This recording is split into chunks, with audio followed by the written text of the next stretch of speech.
Critérios. Cada procedimento operacional que você instalar requererá o uso de um critério ou conjunto de critérios em particular. Para se gerar o uso de critérios particulares para qualquer teste, é preciso fazer perguntas ou dar instruções que levem a uma avaliação e incluir os critérios na pergunta ou na tarefa indicada. Por exemplo, quando pergunta a um amigo: está com sede? 11. Você está fazendo uma pergunta que exige que ele considere o critério de sede. Quando pergunta: o filme era engraçado? Você exige que o teste seja feito usando o critério de engraçado F. Quando diz: olhe para a intensidade das cores daquele arco-íris, você o instrui a avaliar o arco-íris em termos de intensidade de cores, em oposição a qualquer outro critério possível que pudesse ser testado nesse mesmo contexto, como você se sente quando olha para aquele arco-íris? Ou, você acha que vai querer voltar a este lugar amanhã? Etc. Sempre que você faz uma pergunta ou uma afirmação, está, pelos critérios incluídos na pergunta ou na afirmação, influenciando aquilo que está sendo considerado. Em todos os exemplos seguintes, estabelecemos o uso de determinados critérios, direcionando o leitor a responder a perguntas ou a engajar-se em tarefas que pressupõem os padrões que queremos que ele use. A única diferença entre os exemplos está nos critérios estabelecidos e nas instruções adicionais incluídas. Nos procedimentos operacionais para a educação de seu filho, por exemplo, é necessário considerar o que você quer que seu filho aprenda em estágios diferentes. O critério é aprender, e é estabelecido na avaliação por uma simples afirmação e pela proposição de uma pergunta. Considere o que você quer que seu filho aprenda na longa jornada da vida. O que você quer que seu filho aprenda em criança, na adolescência, quando jovem e como adulto. pp. 247, 248. No próximo exemplo, da seção sobre como definir e alcançar objetivos, instruímos o leitor a aplicar 4 critérios diferentes a algo que ele esteja pensando em buscar como objetivo. Em alguns casos, as instruções adicionais orientam o leitor a usar certas equivalências de critério para os critérios que estamos estabelecendo.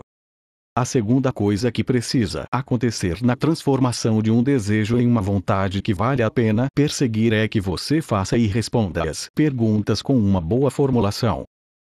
Essas perguntas também devem ser respondidas para cada uma das suas vontades, para ter certeza de que vale a pena buscar a sua satisfação. Antes que você faça isso para cada uma de suas vontades, contudo, pegue um de seus desejos pelo qual você esteja fortemente atraído, após ter completado a etapa anterior, e avalie-o em relação a cada uma das perguntas seguintes. Isso está dentro do domínio do que é possível? Isto é, há ao menos uma outra pessoa que tenha alcançado um objetivo semelhante, ou os recursos básicos necessários, o corpo de conhecimentos, etc. estão disponíveis para serem utilizados. Em termos de possibilidade, há uma grande diferença entre querer viver em Marte este ano e querer ser um astronauta, ou desejar que seus pés fossem 2 números menores e querer ser financeiramente independente. Embora um objetivo possa ser possível no mundo, determinados fatores podem torná-lo impossível para você. Por exemplo, a possibilidade de se tornar um astronauta se reduz enormemente se você for paraplégico ou se tiver 70 anos. Avalie seu desejo usando a pergunta acima antes de prosseguir. Vale a pena tê-lo? Isto é, esse seu objetivo está em harmonia com os atributos, ideais e preferências que são importantes para você e através dos quais define quem você é? Por exemplo, nosso candidato a astronauta poderia concluir que participar do programa espacial equivale a dar apoio à crescente militarização do espaço, algo a que ele se opõe veementemente. Ou talvez o objetivo de ser um astronauta não vale a pena, considerando as longas horas distante de casa e da família. Agora use a pergunta vale a pena tê-lo para avaliar seu desejo. Isso me dará o que eu realmente quero? Você provavelmente teve a experiência de querer realmente algo que aparentava, soava e parecia valer a pena desejar, só para, depois de consegui-lo, descobrir que não valia a pena tê-lo de jeito nenhum, e talvez mesmo valesse a pena evitá-lo. Por exemplo, você talvez tenha querido, trabalhado e adquirido uma casa grande, adorável e prestigiosa, só para descobrir que mantê-la e aos jardins à sua volta é uma carga exaustiva e indesejável. Do mesmo modo, possuir e dirigir um negócio, muitas horas, pagamento imprevisível, ou possuir um carro caro e sofisticado, muito tempo na oficina, consertos caros, ou ter seu próprio cavalo, cuidados diários, contas de veterinário, podem parecer coisas que valem a pena querer até estar de fato diante da realidade, talvez desagradável, de tê-las. Nesse ponto, você precisa entrar na história que você representou e gerou previamente, antes de ter esse seu desejo. Entre nela de modo que seja como se estivesse lá, vendo o que você veria, ouvindo o que ouviria e, mais especialmente, sentindo o que sentiria. Sua experiência é como você quereria que fosse? Se não for, seu desejo pode ser ajustado ou reparado para torná-la satisfatória. Entre nessa representação e faça a avaliação agora. Vale a pena fazer o que seria necessário para alcançar a meta. Antes de dedicar-se a um objetivo, é importante avaliar se ele vale ou não o esforço que você provavelmente terá que despender para persegui-lo. Para essa avaliação, imagine primeiro um pouco do que é necessário para transformar esse destino em realidade. No nosso exemplo do astronauta, desistir do emprego atual, mudar-se para a NASA em Houston, salário baixo, muito tempo longe de casa, ética, e então entre nessa experiência e avalie seus sentimentos em relação a ela. Você sente que o esforço exigido vale a pena? Reça essa avaliação de seu desbarro antes de prosseguir. pp. 78, 79.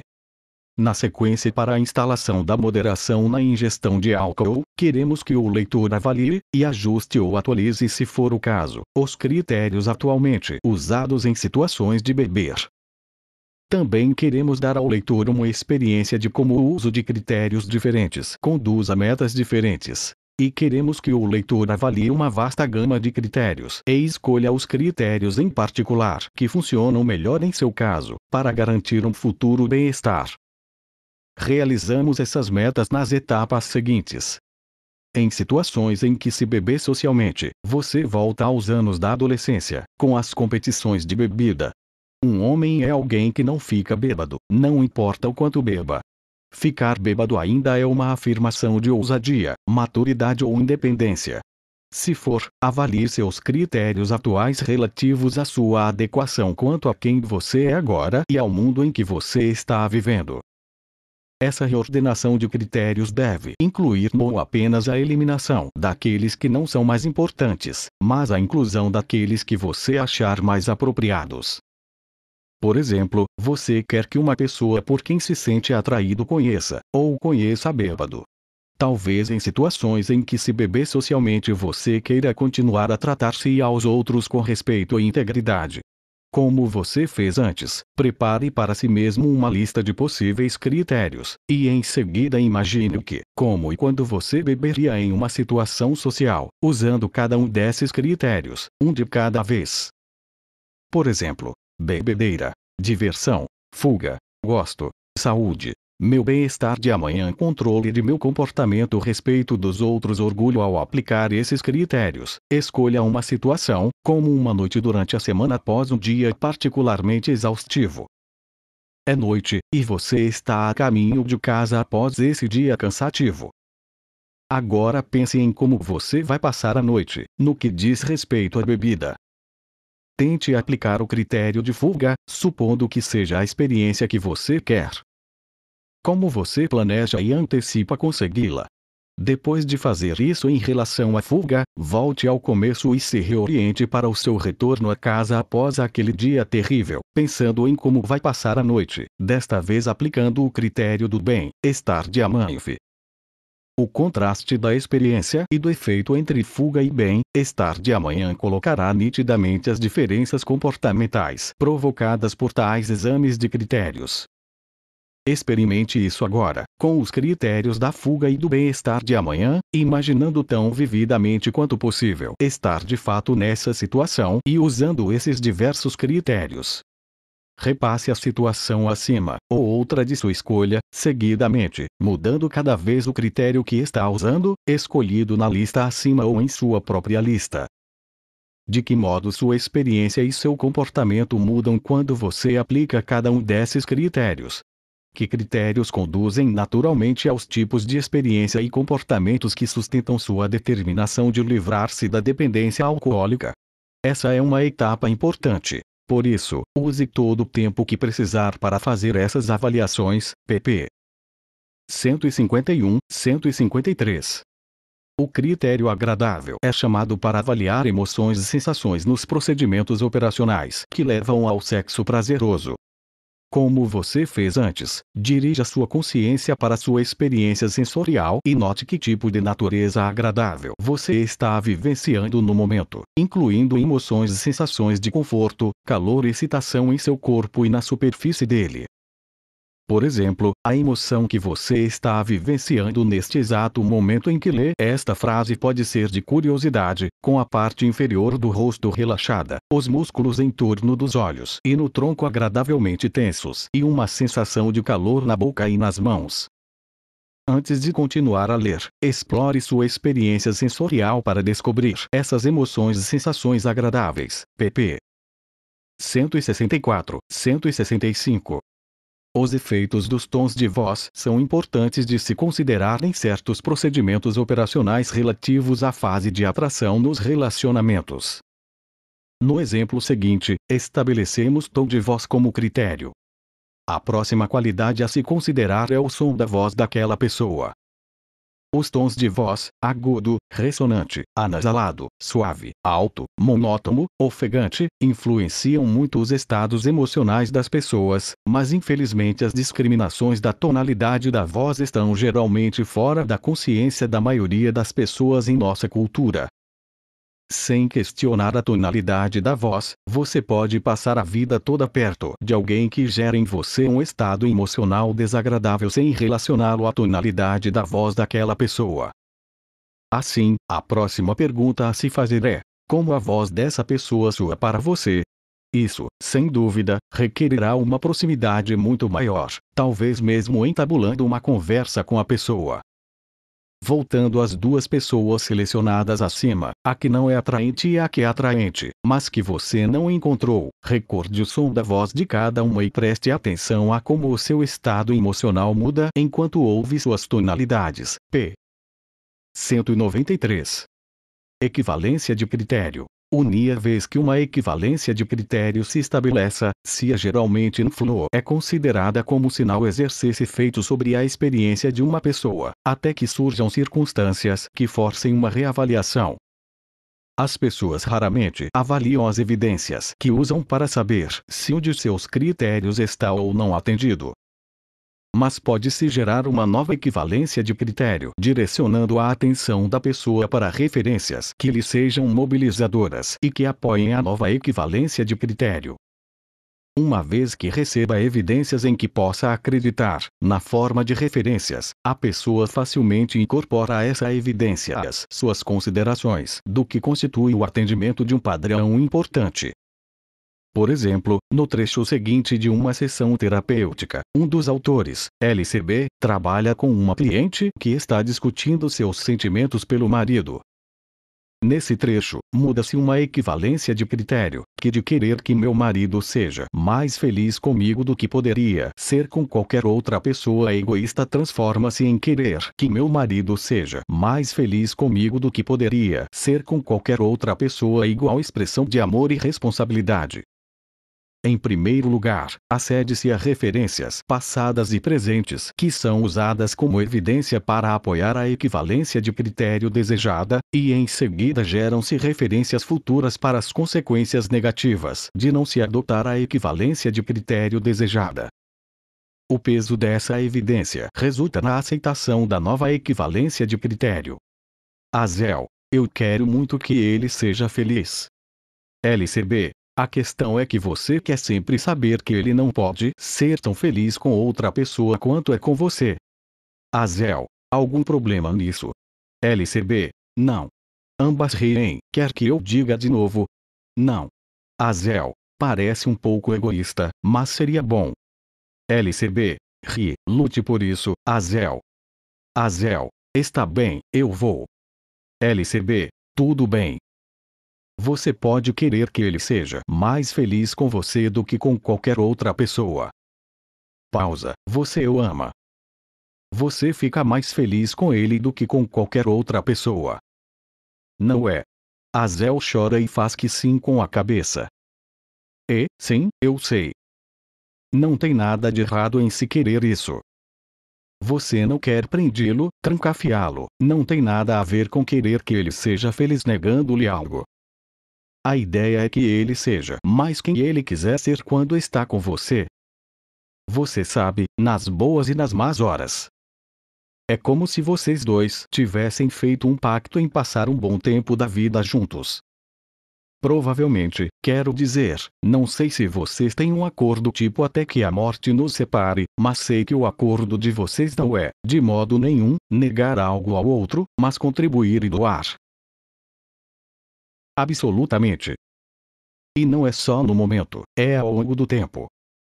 Assim, você quer que ele seja mais feliz com você ou que com qualquer outra pessoa. Isso não é egoísmo. Eu quero dizer que enfio é como se você dissesse: eu quero você só pra mim e nem ligo se você se sente bem. Você disse o sim e agora dançou, neném. Esqueça essa besteira de felicidade. Azel ri.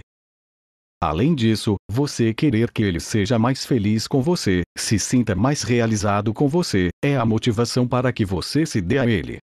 Por isso, quero que você, é como ciúme, esse sentimento, é um sentimento que diz: esse homem é muito importante para mim, ok, e. É maravilhoso saber disso. O que aconteceria, Azel, se você não tivesse esse sentimento? E se você não tivesse nada que dissesse: este homem é realmente importante para mim? Azel, ah, meu Deus, aí a gente não estaria junto. LCB, não. E você estaria pronta para cometer erros terríveis. Azel, erros terríveis. LCB, como ignorá-lo? Azel, ah, sei. LCB, como não cuidar do bem-estar dele? Azel, certo. LCB, se você não tivesse nada que dissesse: este homem é realmente importante para mim e ele é realmente precioso para mim e é possível que eu o perca. É possível perdê-lo. Se você não tivesse nada que a fizesse saber disso, não haveria nada que a fizesse engajar-se nesses comportamentos, de saber como as coisas foram e são com você, e como você quer que elas sejam. Azel, é verdade. Pequena pausa. Depois, Azel dá uma risadinha. Agora vamos olhar novamente para um trecho que usamos antes como exemplo do acesso e da criação de referências presentes.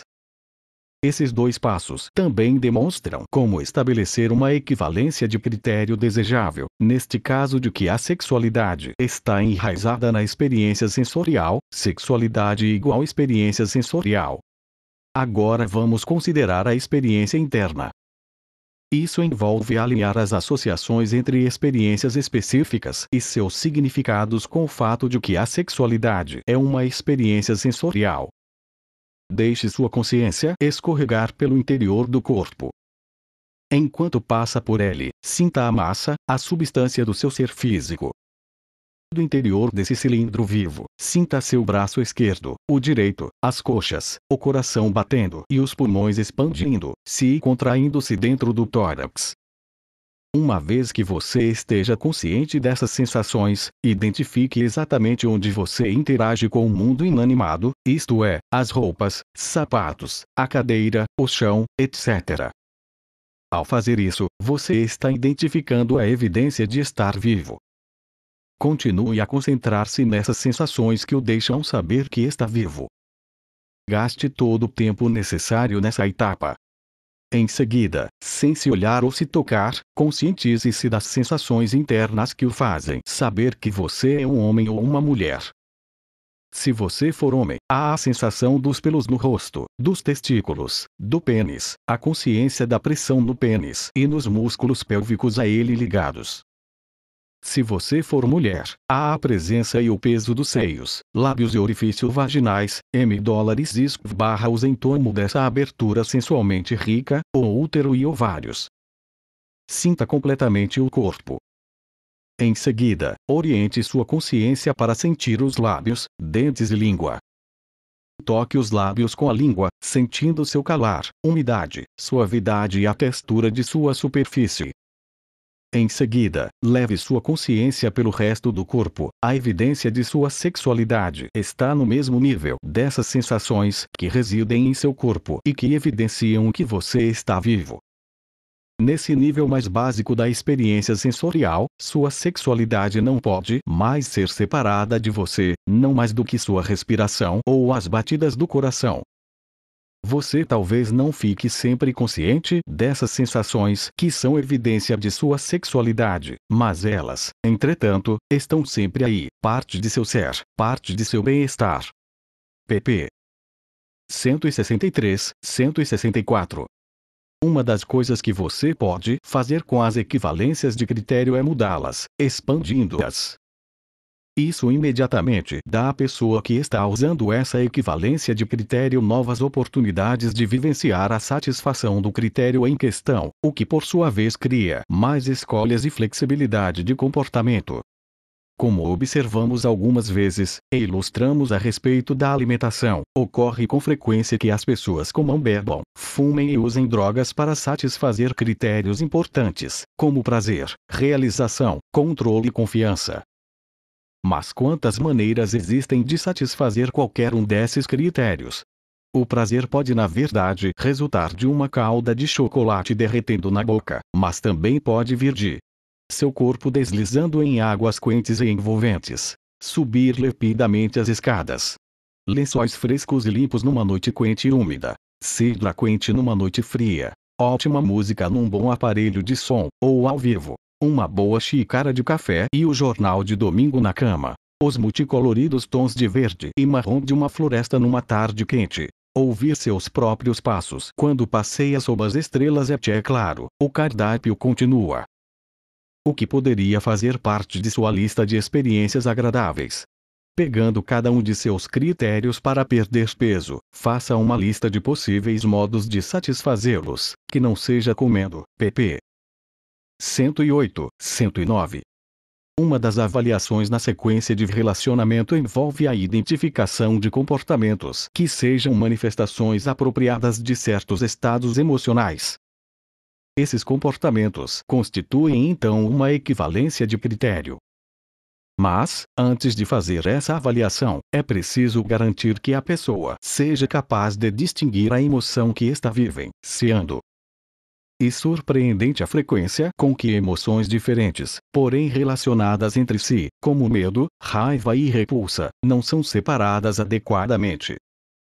O resultado é que a pessoa pode não estar de fato consciente da emoção específica que está experimentando, e assim reagir a um sentimento geral de ansiedade, infelicidade, etc.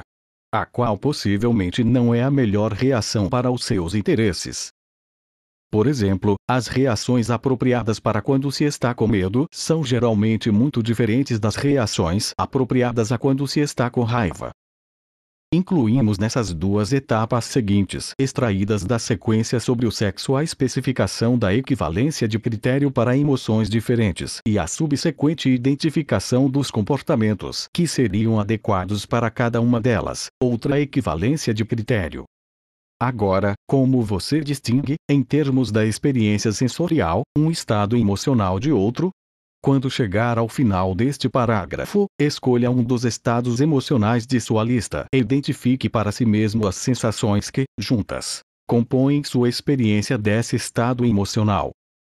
Por exemplo, afetuoso poderia ser sorrir com a boca e os olhos, com o rosto e o tronco relaxados, a sensação de calor no corpo, sentindo nos braços e nas mãos o desejo de tocar o amante, etc. Identifique agora essas sensações. Uma vez tendo feito isso, identifique ao menos 3 comportamentos que sejam apropriados, úteis e gratificantes na expressão dessa emoção. Usando afetuoso como exemplo, tais comportamentos poderiam incluir afagar gentilmente o amante, surpreendi-lo com um abraço apertado e um beijo estalado, cumprimentá-lo por uma qualidade especial e dizer-lhe que você a ama. Antes de continuar, identifique e relacione ao menos 3 comportamentos que expressam a emoção escolhida, pp. 165, 166. Aqui está um exemplo de como aceder e examinar uma equivalência de critério existente que também aponte para a importância de agir desse modo nesse contexto. Você agora dispõe de uma lista de critérios de curto e longo prazo que são importantes para você com respeito a relacionamentos amorosos. Entretanto, além de saber quais são esses critérios, é preciso ter maneiras de saber se e quando as qualidades que esses critérios representam estão presentes ou ausentes em seus possíveis amantes e amigos. Suponha que um de seus critérios seja ter consideração pelos outros. Que comportamento seria a evidência de que essa qualidade está presente?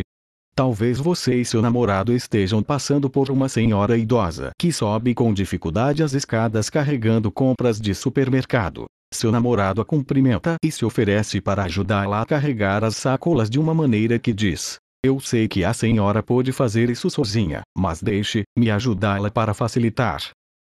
Uma evidência da falta dessa qualidade poderia ser fechar as pessoas no trânsito ou furar filas, ou empurrar outras pessoas para entrar no elevador.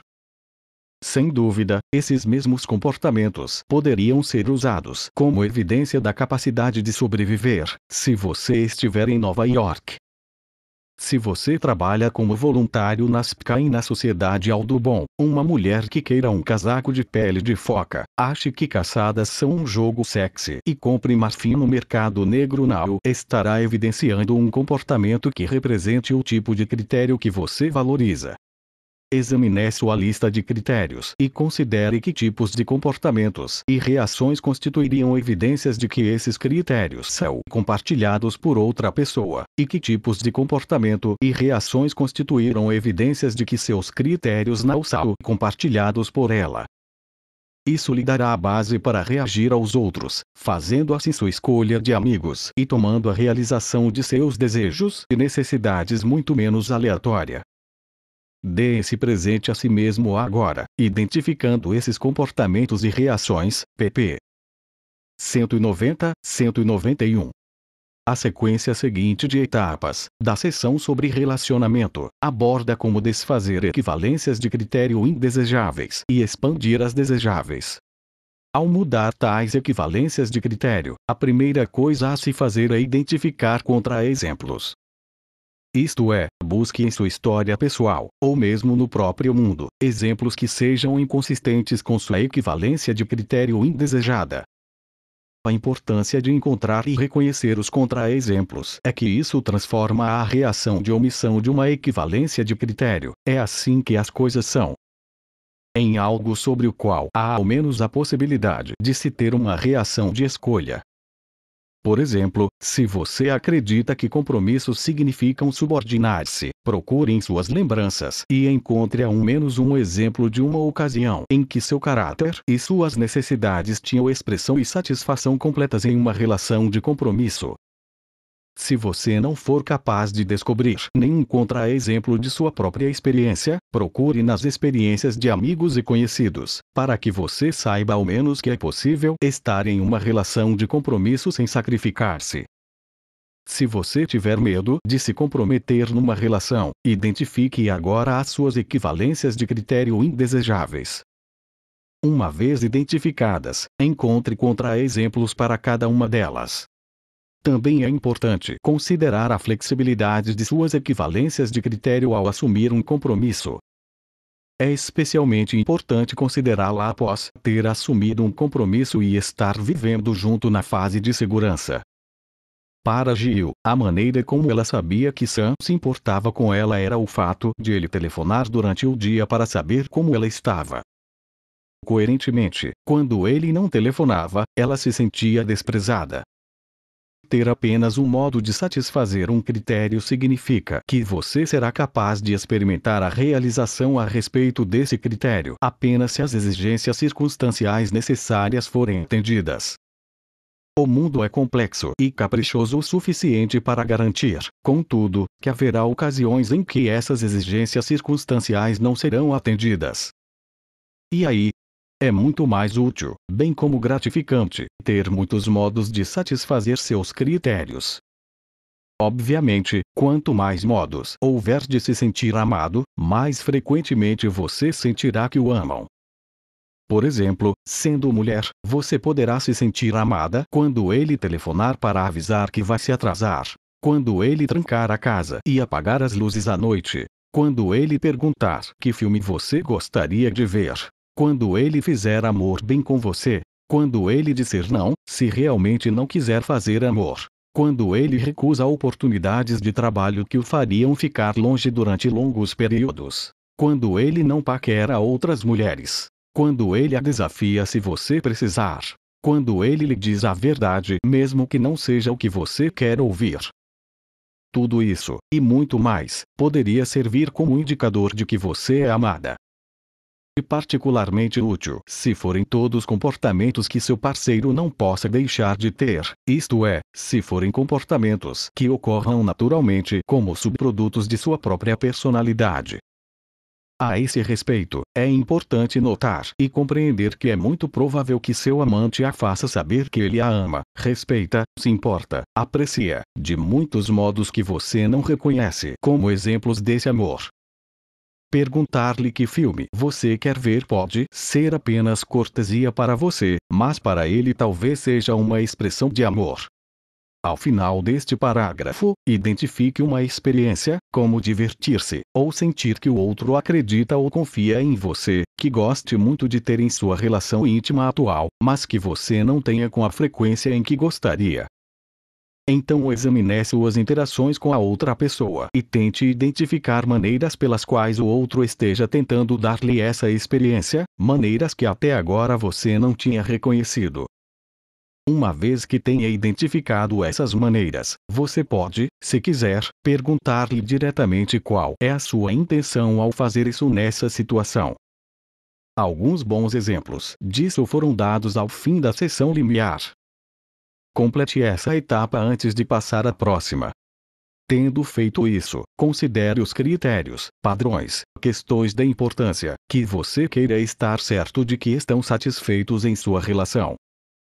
Escolha 3 ou 4 desses critérios e, para cada um deles, pense em ao menos 4 maneiras, diferentes daquelas às quais está acostumado, que serviriam como indícios de que essa pessoa corresponde aos seus critérios.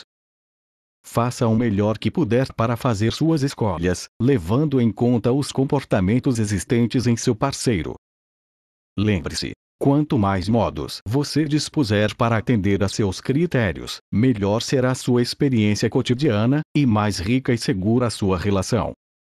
Antes de prosseguir, faça essa importante avaliação, p. 198 e pp. 200, 202.